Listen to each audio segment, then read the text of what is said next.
But I want to start. We've already touched on that, but obviously people are coming through. But I want to start there, right? So like, because I feel like I relate to a lot what a lot of people are going through right now in terms of like not knowing how to spend their time, and Yeah.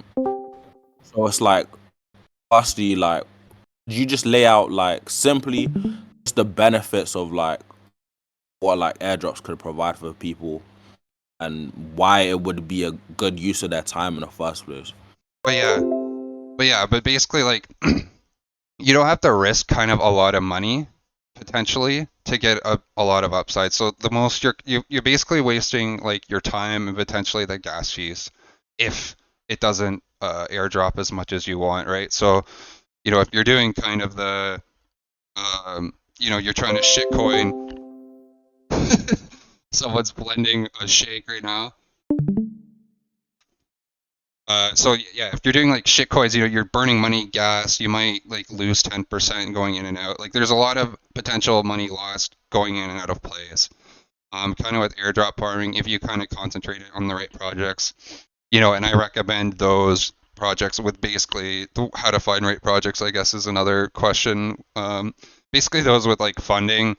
So like ideally at least 10 mil or more, and they have good tier one backers, and there is an ideally the product is like actually something that's going to kind of add value to the market that people would use. Those are kind of or something that a narrative that people can jump on, like a new L1 or a new protocol based off on L1, is a good place to start. So yeah, it's just I think a capital efficient way, and it's kind of like at your own pace too, right? You don't have to like stress about getting in and out and checking everything all the time. It's a very long term kind of game, to be honest. Like the Arbitrum, that was easily like a 12-month play, right? And I guess there's still time to kind of get in a lot of these projects because despite speculation, the snapshot, it doesn't happen until they announce it. And if most projects going off of OP and ARB, generally they announce it like 1 month before the airdrop actually happens. So at the worst, you're wasting kind of 1 month of your time in farming in fees. So like why I like L0 is because the valuation's super high, even though the Series B might be super overvalued at 3 billion, but like it's probably gonna be a multi-billion-dollar evaluation at some point. And like, what does it offer to the market? It's basically a cross-chain messaging protocol. So it kind of replaces the typical bridges between chains, and bridges are kind of a big point of vulnerability and exploits. Basically the summary, kind of the question, right? Like it's basically kind of low risk for your money. It's kind of at your own pace, so you can kind of have time to your advantage. And if you kind of target the right projects, i.e., stuff with funding or stuff with projects that have value or big backers, it's worth your time to kind of concentrate on that. And layer 0 kind of might seem overhyped and kind of generally the more the airdrops talked about and advertised, the less opportunity there is, right? That's the Blur is the easiest use case with that, right? Blur season 2, obviously everyone's going to lose all their money, and no one's going to make any money off Blur season 2, really. Like well, the big people anyway, right? But Blur season 1, there was an information arbitrage where everyone faded it, so that's kind of where the opportunity was. Yeah, I guess hope that answers your question. Nah, it does. And from there, I wanted to go to like, just to make it like super beginner friendly. I want to start with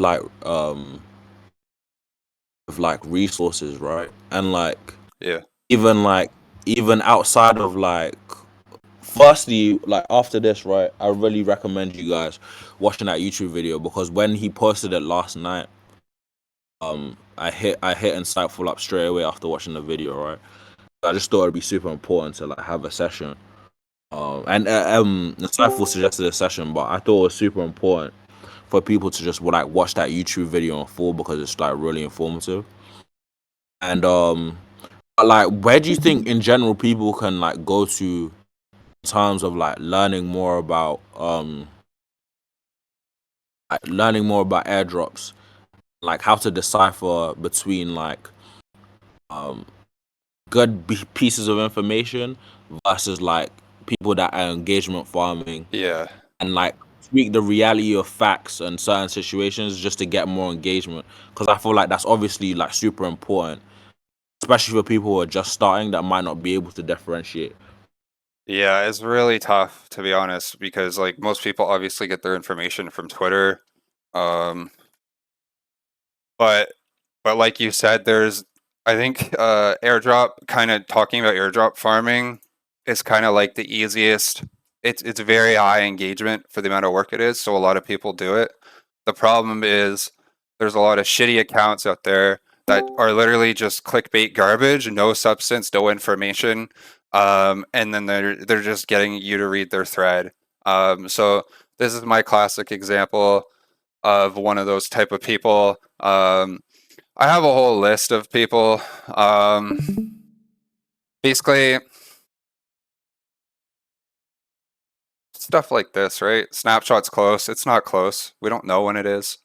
You're not eligible. You need to hurry. Like, there's just a million types of threads like this. You know, he's shilling Chainmine, which is his alt account, which he's growing, right? Basically, a lot of these people are in the same circle in group chats, and then they have alts, right? I did I can't see the highlights, but I did a thread recently on Airdrop Fusion, which was basically a bot they were advertising that basically didn't do what they were saying it did, right? So you paid like $90. They say, you know, I'm going to get you L0 qualified with $10, doing this and that. You know, and basically the bot just spammed Stargate, you know, 20 times in 48 hours, and then you're just left with that. So you basically pay like $90 to $120 to get a Sybil wallet, basically. So, and then they're promoting this tool, and yeah, it's just like it's just messy. Let me go to if I go to Fusion, if I find the thread, I kind of highlight the accounts there. And yeah, there's a bunch of things with this. Like it used to be a different account and then they changed it. You know, they were using the same type of like lettering and font on the Telegram tool and in their threads. Like I found a bunch of evidence. Basically, okay, so he's not bad. Basically, anyone who shilled Fusion is an engagement farmer garbage. So he's garbage. He's garbage. He's garbage. He's actually good. Garbage. He blocked me because I talked about Fusion. So you know he has 5 alts. Garbage. Not bad actually. Garbage. Garbage. I think he's an alt. Not bad. Garbage. Pretty garbage. And then that's an alt, another one of his alts. You can tell by the font he uses and how he talks. So garbage. Didn't look into him, but when I saw he was garbage, these aren't bad. And he's not bad. So those were basically the accounts that the old Airdrop Fusion account was following. So that's kind of how I found them. So those are kind of accounts to avoid, right? So in terms of good accounts, I mean, it's hard. Like I try to put out good stuff. CC2, even though he kind of comes off like an egomaniac, he's put out really good content over time. Like this is a really good thread. He's in my sheet, I've linked a bunch of stuff where over his he has like his niche airdrop tasks. I forget where I put it. Yeah, in here. Got his alpha dose series where he talks about kind of more niche things about to do with layer 0. He's basically not a LARP or an engagement farmer, and you can generally tell, right? So you know what are they actually telling you to do? Are they telling you to like spam? Are they saying like in the hook like make $10,000 with layer 0 for $2, and then they tell you to spam DeFi Kingdom's chain for 2 cents 100 times, and you're gonna hit the threshold. Like, think about that. Does that make sense, right? Spamming 2 cent transactions 50 times, that's probably not gonna qualify you. It's not guaranteed to give you $10,000 because they don't know what it is, and then they say like airdrop soon, snapshot coming, right? It's like all these like FOMO kind of tactics to get you to manipulate to interact with the thread, basically. And you'll kind of slowly identify like these accounts over time, and then I just mute them or block them because they keep showing up in my feed, and it just drives me nuts. So yeah, I like CC2, even though he kind of comes off as an egomaniac sometimes, but like, he has good threads. There's so few, to be honest. I'm trying to think. There's like one other one. He talks. Okay, so instead of let's put it a question in another way, right? Like, where do you source your primary information from? Yeah, basically like finding people like CC2, and then how did I get all this? How did I get like all this stuff? Like I just basically I compared Arbitrum and Optimism as comparable airdrops because they are kind of comparable. So I use that information, kind of my experience, and then like the information in general. It's like kind of breaking it down. It's like what are the dApps on layer 0 that you can interact with, and then like that's one thing, and then like what's efficient route wise in terms of costs and fuel, and then basically how do I hit the thresholds that layer 0 could use to analyze a wallet, right? So how many times have I interacted with the layer 0 contract? Right, as we can see here, if you have more than 10 transactions, you're above 60% of users already. How many source chains? So where are you bridging from, right? You can see here, there's only 26, 11, 37% have only bridged from 2 different chains, right? So you can get to 5 pretty easily. Like, and I've detailed on how to do that. How much, right? Most people less than 27, like even though there's 3 million wallets, right, which might seem it's diluted and it's not worth your time, like literally 24% of those wallets have done less than $100 in volume, or 27%, right? So like most of those are civils. So if you can get to $1,000, you're above you're above like a good percent. This is a good dashboard that kind of gets into like how do I get into kind of like the top 15 plus percent, which your goal should be like top 20%, which isn't too hard to get. So you can see here, like, so basically, like, to answer the question, like personal experience, kind of analyzing past airdrops, kind of finding other good people in the niche to kind of get their opinion and kind of compare that with mine, and then basically using Dune dashboards to see the threshold amounts for like what wallet metrics do I need to hit to be in the top X percent of users. And it's actually not as hard or difficult as it may seem, even though there's 3 million wallets or whatever. Yeah. And like, okay, so let's go to like layer 0 specifically, right? Yeah. What, firstly, like, could you just give a brief outline, not necessarily on what it is, because I don't think people necessarily care about that, but like, what is it about layer 0 specifically? I know you've mentioned the evaluation already. Yeah. You feel like it's important to focus on now, and there's time sensitivity to it as well, right? A bit, yeah. So, yeah, obviously most people don't care about what layer 0 is, but if you do understand a bit about what it is, it helps you understand kind of what you are doing and like what you need to farm, right? Because it's not a chain like Arbitrum or ZK Sync, right? I'm not, doing X amount of transactions on the chain. It's basically, I say that here. It's basically an infrastructure messaging tool that allows like cross-chain swaps or bridging of NFTs and coins between blockchains. So basically, like you're not doing interactions on a blockchain. You're basically bridging volume whether that's tokens, usually that's either tokens or NFTs between different blockchains. That's basically what it is. Why it's kind of like different and important and why the evaluation is so high is it basically has the potential to replace bridges, kind of the way we use them. I haven't really dug into because I just don't care enough about the technical reasoning about or like the technicals of like on how it's different on a technical level between like the bridging infrastructure or bridges we have now. But like bridges are in DeFi and in general are like a big point of vulnerability and they get hacked all the time for a lot of money, right? Like, you know, the multi-chain 100 million, you know, hundreds of millions, the wormhole, you know, a bunch of, you know, bridges are basically a high vulnerability point.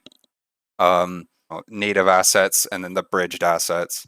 And there's a lot of, you know, potential to exploit there. So layer 0 has the potential to kind of replace the traditional infrastructure we have with bridging with the way its messaging infrastructure works. I don't know exactly how it works or why it's like different or special or less prone, but it's basically less prone to exploits, you know, and it's has the potential to actually be, you know, better infrastructure than what we already use, which I think is why the evaluation is so high. Does that answer that question? Yeah, and can you go into a little bit, about like the comparison between ARB in terms of like max allocation per wallet, like Yeah, funding? Because I feel like a lot of people will be like super interested in that. yeah, that's what people wake up. So kind of these estimates here, they might be pretty high, to be honest. They might be overly high because like this evaluation might be really high, right? But I basically took the amount of wallets. Yeah, what did I do here? Okay. So basically Arbitrum at 124 million in funding, roughly 20% of the 3 million wallets were eligible, so 600,000 wallets. The minimum allocation was between like seven, you know, ARB started at like 110, 130. So that like the range is between like, you know, 700 and 12K, right? So we you know, we're taking basically the funding amount, the amount of eligible wallets, and then how much of the airdrop is distributed. So basically, Layer 0 has roughly double the funding. You know, there's 2.4 million wallets. So this was done like a month or two ago, and you know, we're on like 3 million wallets. The volume has dropped off a lot for the farming right now. You know, so let's say, you know, the wallets could, you know, be up to like 4 to 5 million at some point. But however, you know, most of the wallets, you know, as we've seen, you know, have very low quality transactions, Sybil's 3 transactions, 3 chains, $100 in volume, that type of thing. So, you know, I'm doing kind of the same estimate where the top 20 to 30% of those wallets will qualify, similar to Arbitrum. So seeing as the funding is roughly 2x that of Arbitrum, but the amount of users is around 50% more, you know, you could assume that Layer 0 could be worth 50% more than the base value of Arbitrum, or, you know, equal or slightly lower. So I'd say like 20% of the value of Arbitrum to be more conservative or pessimistic. So, you know, basically the minimum allocation could be between, you know, 600 to 1200. The max could be between like 10K, 18K. You know, I think this might be the 10, 18K might be way above, to be honest. This is also assuming Layer 0 drops roughly 11% of their whole supply to the airdrop, right? You know, if they only drop 5%, you know, this would be half of that, right? Does that kind of make sense? I feel like I didn't answer that very well. You did it, but I'll like. I feel like this part is like super important, and like if you're in like half listening right now, if there's any part to listen to, like it's this part, right? So essentially, what this means is that per wallet, right? Per wallet that you farm on, and he's gonna go onto the time frames in a second, right? So, from like research that Insightful's done, he estimates that the airdrop should be in around, what's it, 3 to 7 months time? Is that right? Yeah, roughly. So Basically late Q4 this year. I think it's going to be Q1 next year. It could even be Q2. right? Right. I've talked to someone else, and he told me that he thinks it's gonna be around like Q2. That's generally It's the all consensus. Yeah. yeah. So, but it's obviously all speculation, right? But essentially, in around, let's say, 3 to 7 months time, right? You're gonna have the ability to potentially have an airdrop of, if you do just the minimum tasks, right, around $600 to $1,200. And if you want to go even further than that, although you might not get max allocation is 10K, you might fall in the middle of that, which is like 5K. And this is per wallet, right? So let's say you farm like 2 or 3 wallets. Think about how much money you could be potentially making just by doing some tasks on a consistent basis for like an hour or so every day between now and like um Q1, Q2. And that seems far away, but really it's actually not. Because if you think about this time last year, think about how quickly Q4 went, how quickly like Q1 was here, right? And how quickly that cycled into Q2, right? So these time frames like come and go really fast, right? And like this is literally the perfect time, like literally right now, start like getting involved in this stuff and start like doing your due diligence and start actually partaking in this stuff, because in like 5-6 months down the line it's gonna pay off. Yeah, exactly.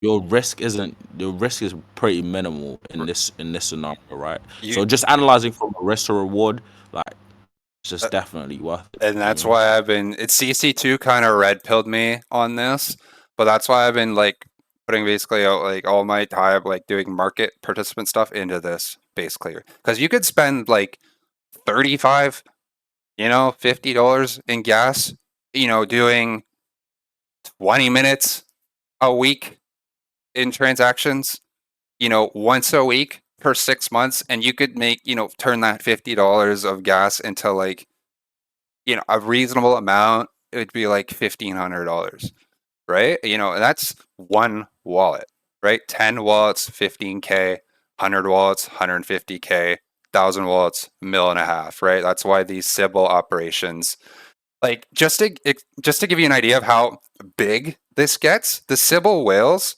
literally hire groups of people in developing countries to farm for them. They KYC and they monitor them to make sure they don't steal or fuck with the wallets. And they are hiring groups of people farming wallets for them all day. Or they are designing bots, sophisticated bots, to mimic a human as much as possible. And if you do it right, you cannot get caught, which we will explain. If you deposit to an exchange with who allows multi sub accounts, each deposit address is different. It goes into the exchange, it's essentially washed, and then when you withdraw it from the exchange, it's coming from the exchange hot wallet. So none of the wallets are linked together. Your clusters are separate, right? So if you're doing it right, that's how these people get hundreds and thousands of wallets. Yeah, right. So, and that's how these bots are doing it too, like the retail bots and the custom bots. So, Exactly. And just want to like reiterate this again, right? So in like 3 to 6 months time, it's potentially like, depending on how hard you work on this and how many wallets you do, you could be making like 5 figures from this airdrop just by doing something consistently over time. As long as you have, obviously you still need money to be able to like do the transactions and stuff, but more so than anything, it's just about consistency and doing the boring stuff over and over. But I just wanted to like reiterate that point specifically because a lot of people don't necessarily deep like what type of money is attached to like airdrops and stuff. And like when you don't have perspective of how much money that you are losing, like the opportunity cost of it, you don't have perspective on like the urgency of like, yo, I need to actually pick this shit up today or tomorrow. You know what I mean? Because it could change like that could be life-changing money for someone in like 3 to 6 months time. So if that's like life-changing money to you or has the potential to build the foundations of life-changing money, then essentially you're fading a life-changing opportunity if you don't do your due diligence now. So Yeah. yeah, I just wanted to highlight that part. But is there like any additional aspects of like layer zero you want to talk about? Just to your point, the hardest part about manual farming is it's very boring. It can seem grindy, and you have no end in sight, or if there will even be an airdrop, or what the airdrop will be, right? That's the hardest part, is the unknown aspect of, is my time and effort actually worth the time and effort I'm putting in, right? And if you concentrated on a few things, it can be, I think it is. That's why like all these, all these airdrops. Oh, and the other thing about why you don't want to follow like the airdrop farmer influencers is they spam you with so much content that's not relevant. Like every Galaxy NFT, every POAP, every guild roll, every blah blah blah. Like you're basically overwhelmed, and you're diluting your time and concentration and efforts across like 15 or this test net or that test net, 15 different things that don't actually matter, and are basically diluting and wasting your time. Like I basically fade most test nets. I'm fading the tip coin. I don't care. If it works out, that's great. There's no funding. I don't know who the team is. It's not Anon. I don't want to make Twitter think I'm a fucking spam bot through the algo, because if you spam tickers, it thinks you're that. So for me, I'm ignoring it, right? In 1 week we'll see what happens, right? It's either going to go up or it's going to, completely fall off in the coming week, depending on how that first epoch ends. Most test nets are worth fading completely. Stuff like Chibarium or what was it? Say I completely faded, which clearly worked out. People were grinding that shit for a year, $15. Yeah, yeah. So how much did I spend farming? So I'm just looking at questions here. So how much did I spend farming on my main wallet? I don't know, to be honest. Probably, to put it this way, generally like one bridge activity. Stargate's really expensive as a bridge. They take like 6 basis points and like a bit of a fee on it. So generally one bridge, cross-chain bridge, is going to cost between, like, depending on the volume, between like $1 to $2, right? With like 10K volume, it's like $35 in fees, right? So there's that. So every time you bridge, it's like $1 to $2. Are you doing the staking of the Stargate for like that optional bonus criteria? That would be like another $15, $7 to $15. So it depends on how many transactions you're doing, and what you're doing exactly. But if we look here, we can see that we can get into the top 15% with 32 layer zero transactions. So that's roughly, $35 to $60 in fees. Just trying to hit that 15% on the transaction threshold, which isn't terrible, right? And then you got to be careful of slippage sometimes too, like depending on what you're bridging. Like if you're bridging some niche kind of protocol token, like that's not stable, you could suffer a lot of slippage. You don't want to do high volume on that stuff.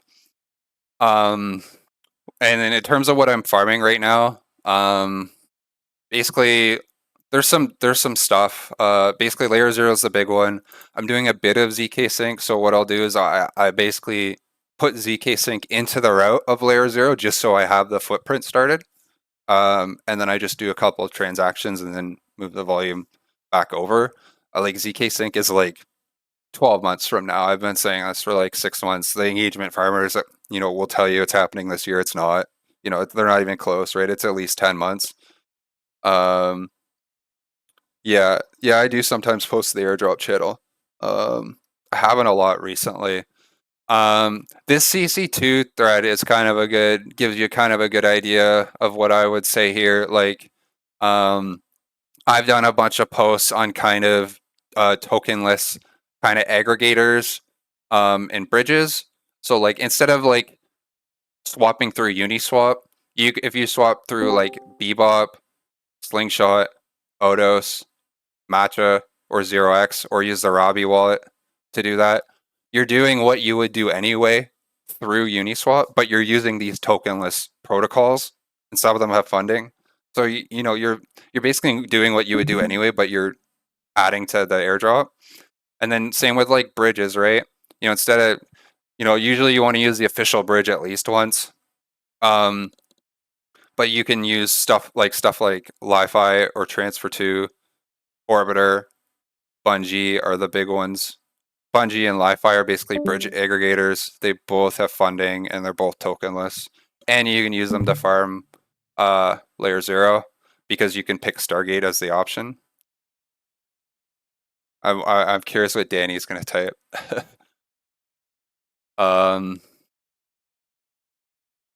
Yeah, it's basically like, how do I compound? I mean, Danny, your guides are kind of just like the CC2 guides, to be honest, except there's an AI reading it, so they're good guides. So yeah, but yeah, Danny self-shilling there for sure. But yeah, his guides are kind of good. I would. Oh, another thing is like if you're following guides, don't follow it exactly like in the exact same order and all that, because you don't want to do the same actions between all your wallets. And if everyone following a guide does the same thing, you know, you could be potentially lumped into that.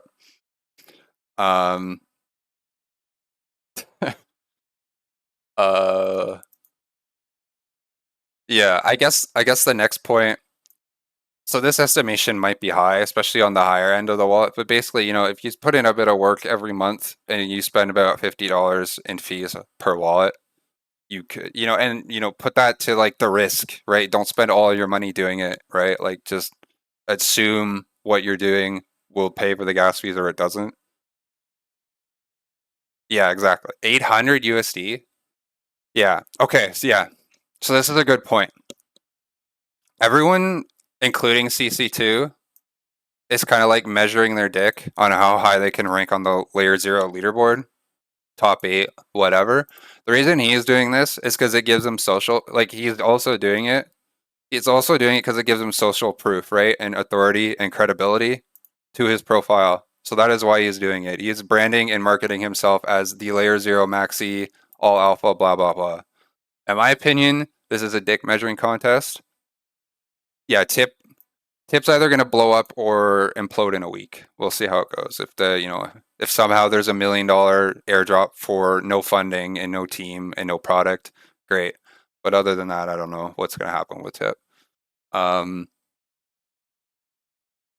Yeah, so basically everyone's kind of measuring their dick on how high they can rank on the layer 0 board. In my opinion, this doesn't matter, right? You need to get in the top, as we've seen with ARB and OP, the top 20% of all wallets, right? So, you know, that all you need to do is, you know, get to these metrics basically. You know, roughly 40 transactions, the unique months. So again, why kind of you should start early. Most of the Sybil wallets had only 1 to 2 unique months. I don't, you know, if you can't get this isn't a huge deal, but it's like going to be, an additional bonus criteria if you can. So ideally, you want to try to get to 4 months. For that might not be feasible for a lot of people, which is fine. You know, or yeah, like here are the metrics here, right? You don't need, whatever CC2 who's like top 8, he has like $350,000 in volume. I don't have that kind of money, right? Most people don't. But if I do 12,000, I'm in the top 10%. So I don't care.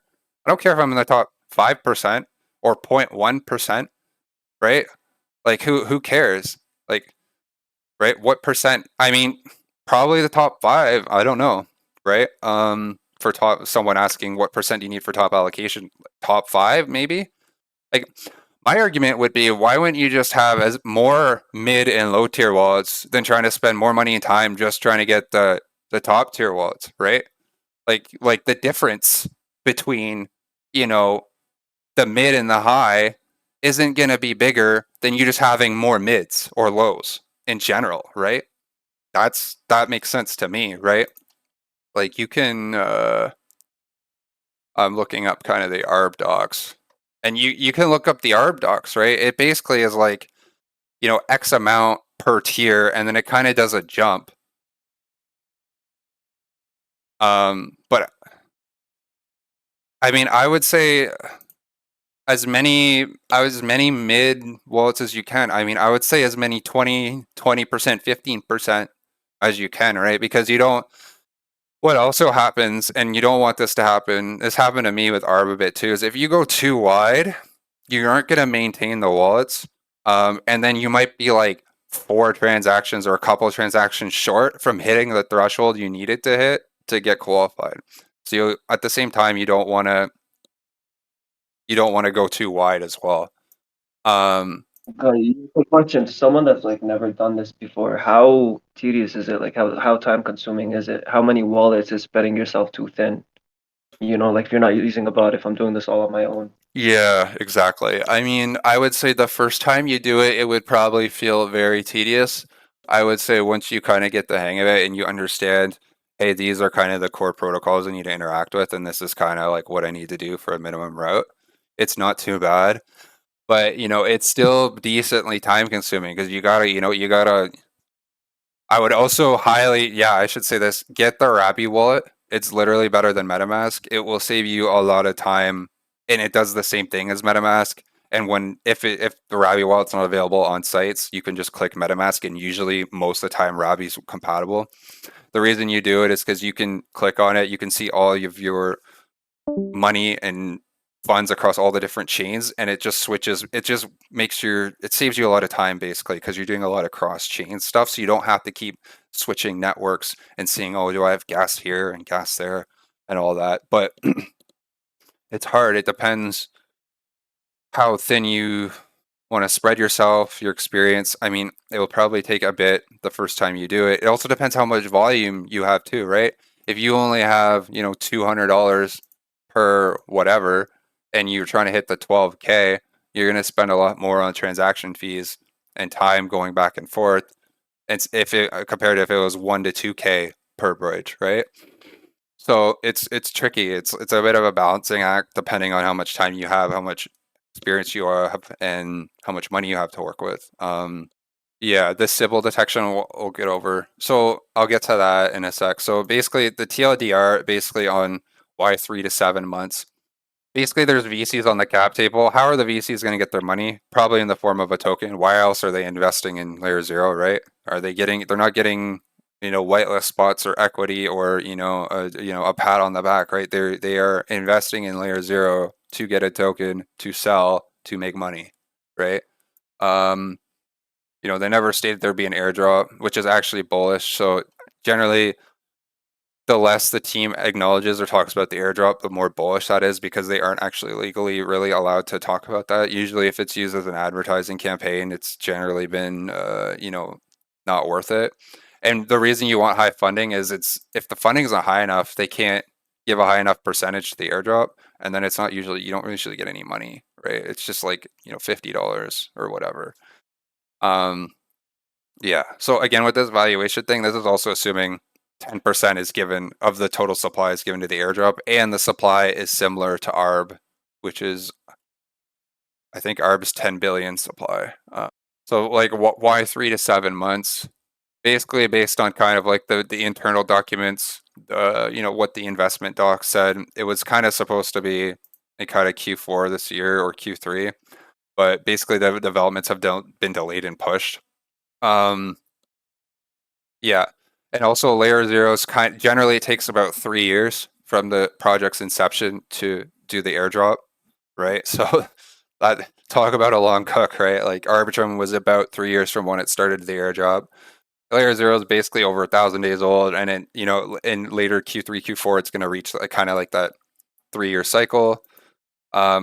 Generally, they say tokenizing soon. It's generally 8 months or less before the airdrop. Basically, between like how old the protocol is, the investment docs, based on what they're saying in developments. Stargate V2 is, has indicated it's going to use the Layer Zero token. A lot of people are saying when V2 comes out, that's when Layer Zero is going to come out. I think it will be after that. So yeah, basically, like you're not early at this point, but you're not necessarily late at the same time, right? Basically, you have up to like 1 month before the actual snapshot's going to happen, and that should be between 3 to 7, maybe even like 9 months from now. So there is some time. Yeah, I think it's basically worth the time to money ratio investment. All right. Cypher also. No, go ahead. Yeah, just the question about I think Ari had a question about detecting sidewalls.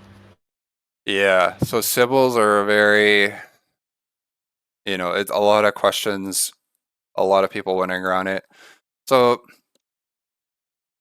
basically, like a cluster is basically the wallets that have ever interacted or sent a transaction between each other or an NFT. So if you put your wallet into, Breadcrumbs or Watchers Pro or Arkham, any of these tools, you will see all of the times you've sent anything between any of the wallets.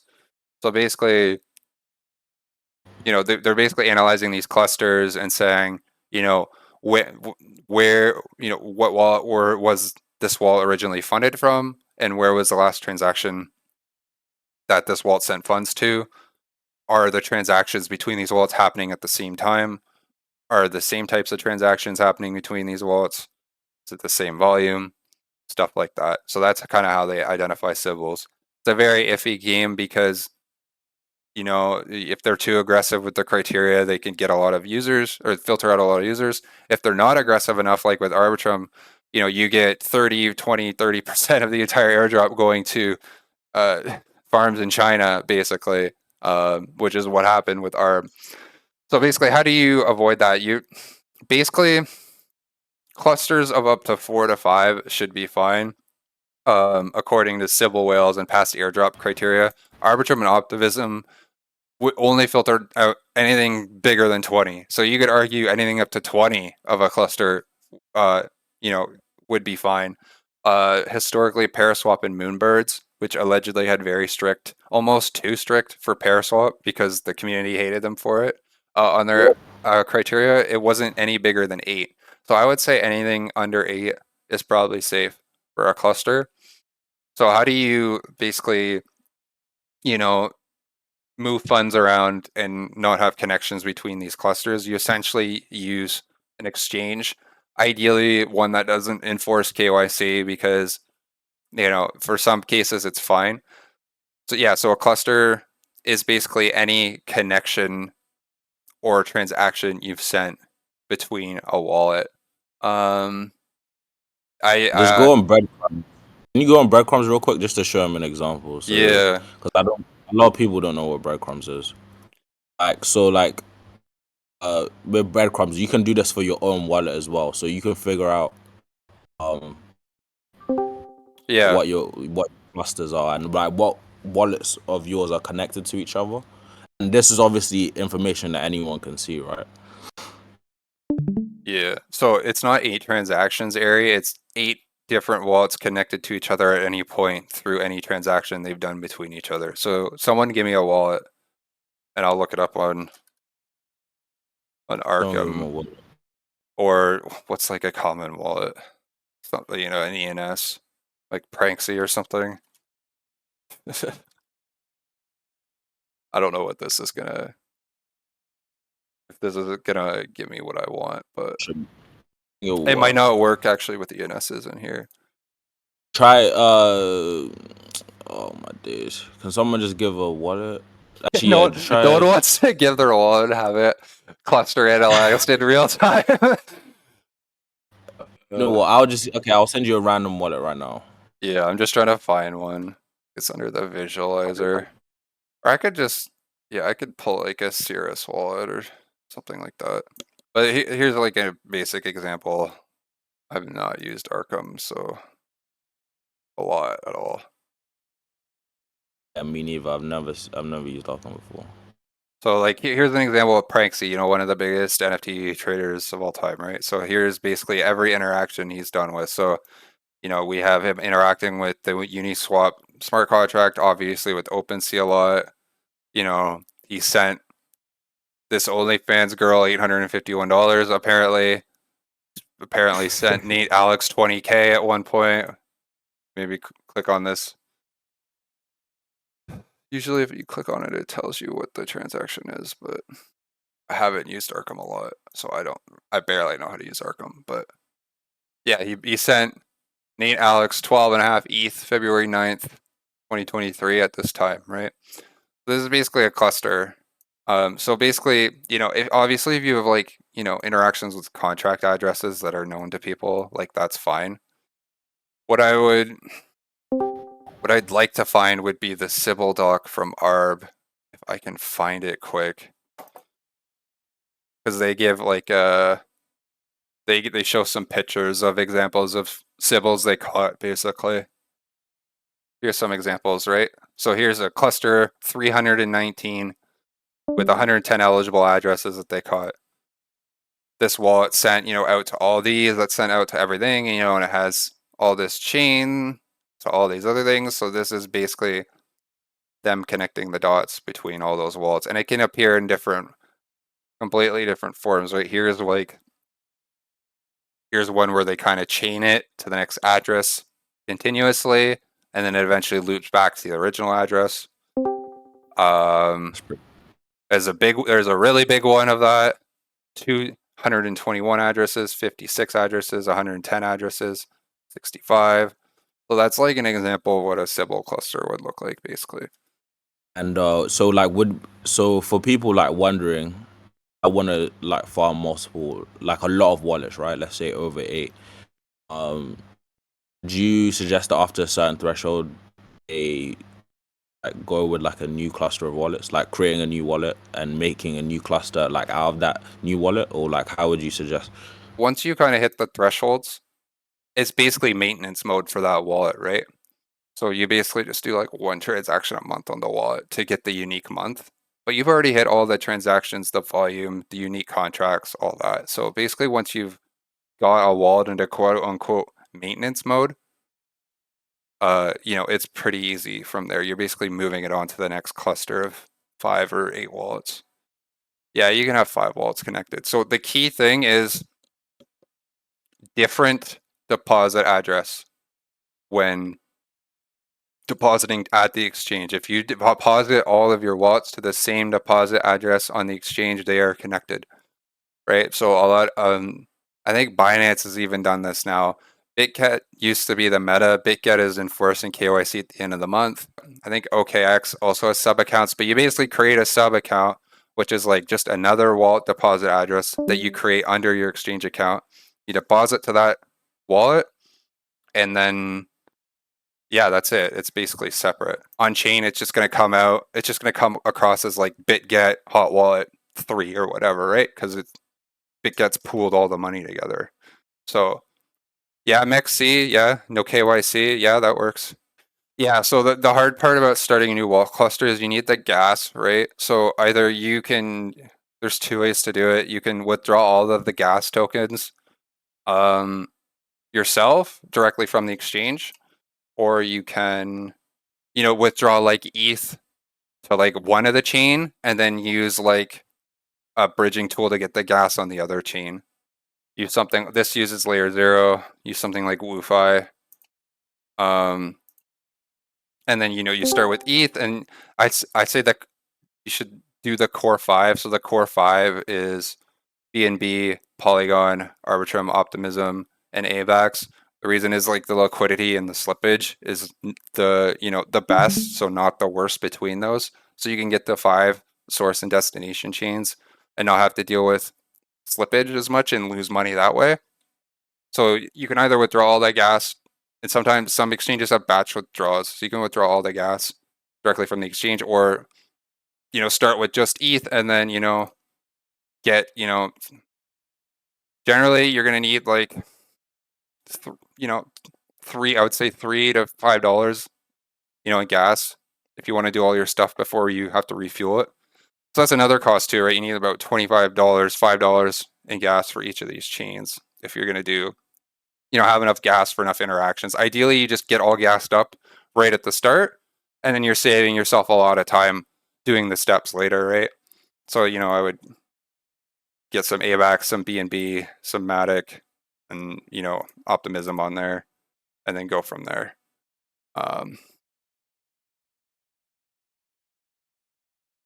Just reading. But yeah, if MEXC works, go with MEXC, right? I'm not really a exchange maxi. Yeah. Okay, and just one last thing. I've written notes on this shit as well, so I'll post them at the end. But I just have one last question. So for someone sitting down, like wondering, like that's a little bit overwhelmed, but they're interested in trying to get involved, right? Yeah. What would you say is the best way for them to get like stuck in and like, or they actually want to start? Let's say they want to start tonight, or they want to start farming tomorrow morning, right? Like, what should they do specifically to start going ahead with the process? Yeah. So I have a free sheet. There you Okay. go. Plug your shit. Plug your shit. So basically, I have like a paid sheet, which is basically like, hey, here's some. I've basically given all the information on this sheet for free on Twitter anyway. But basically, it's like, hey, if you want like this information kind of condensed, and you get a little bit of extra stuff, like what I think is priority, um, and like the stuff we talked about, like that's like $30. It's more like a donation content creator type of thing.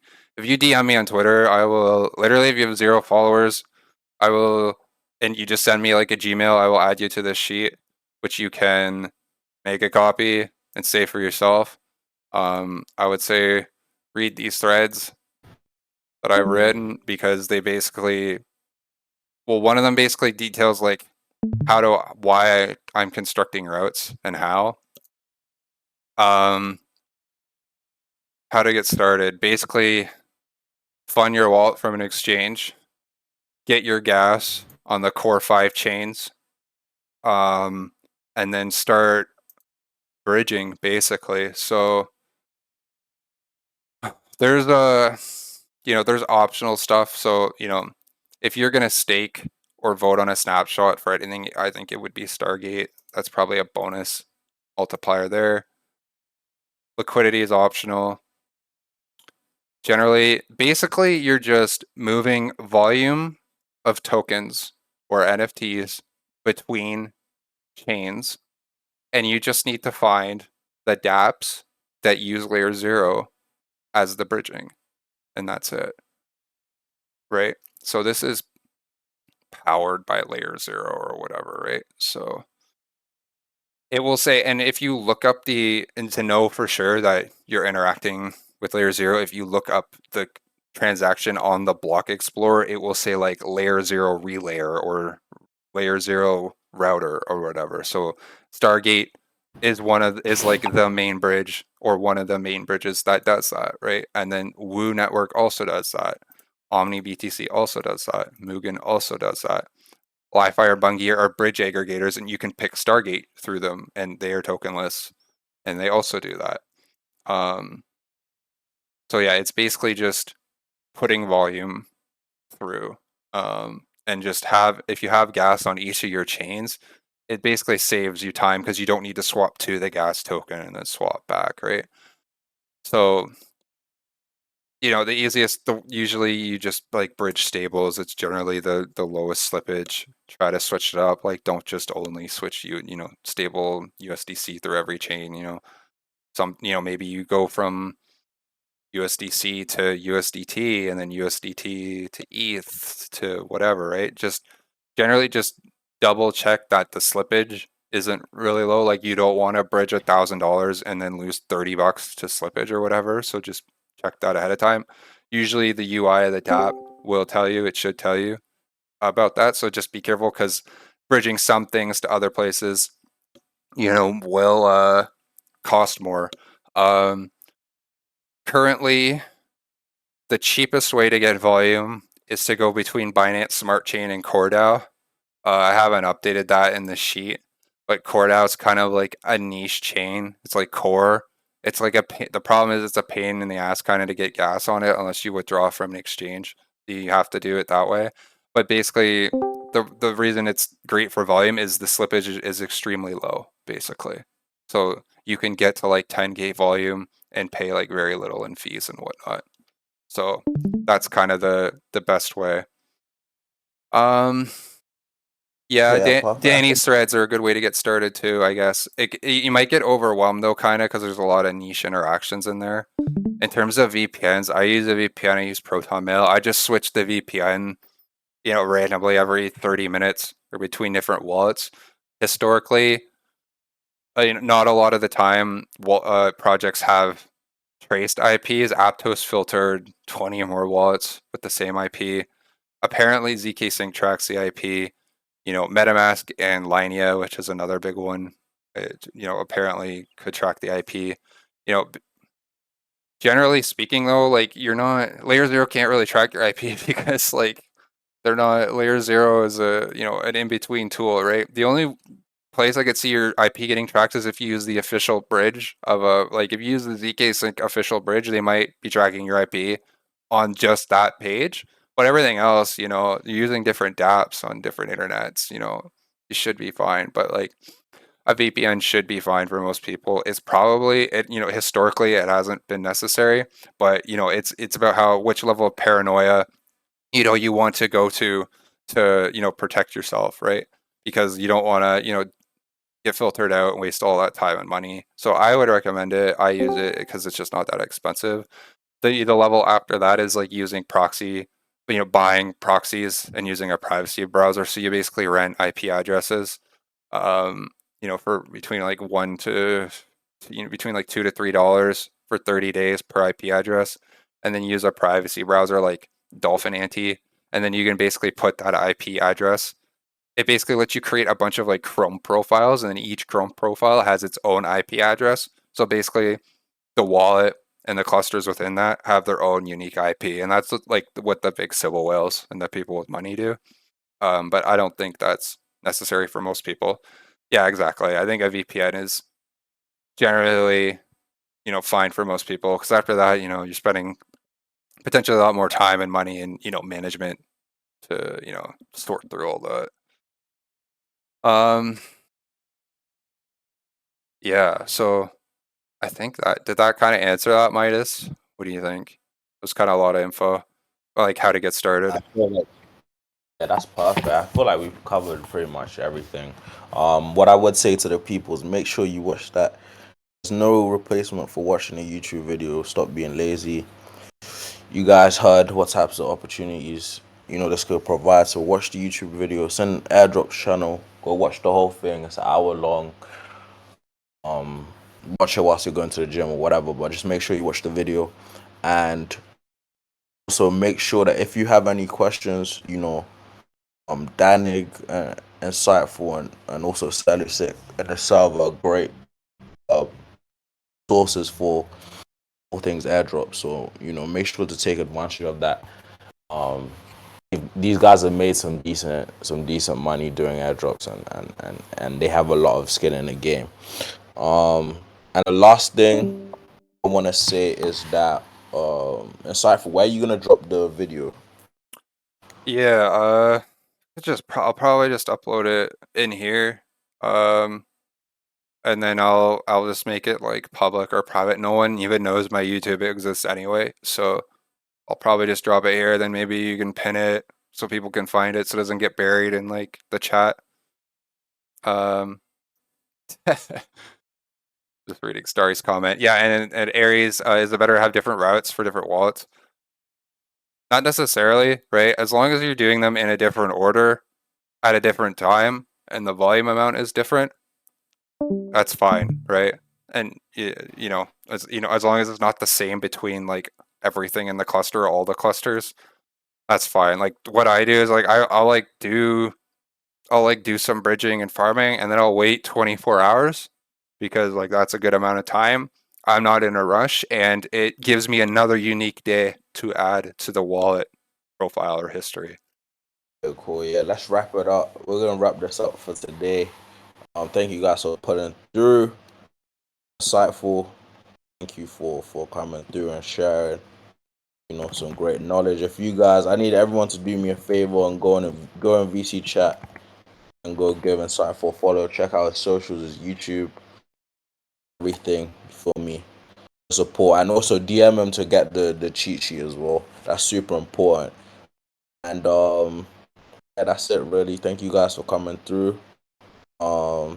Yeah, spam with the W's for insightful, man.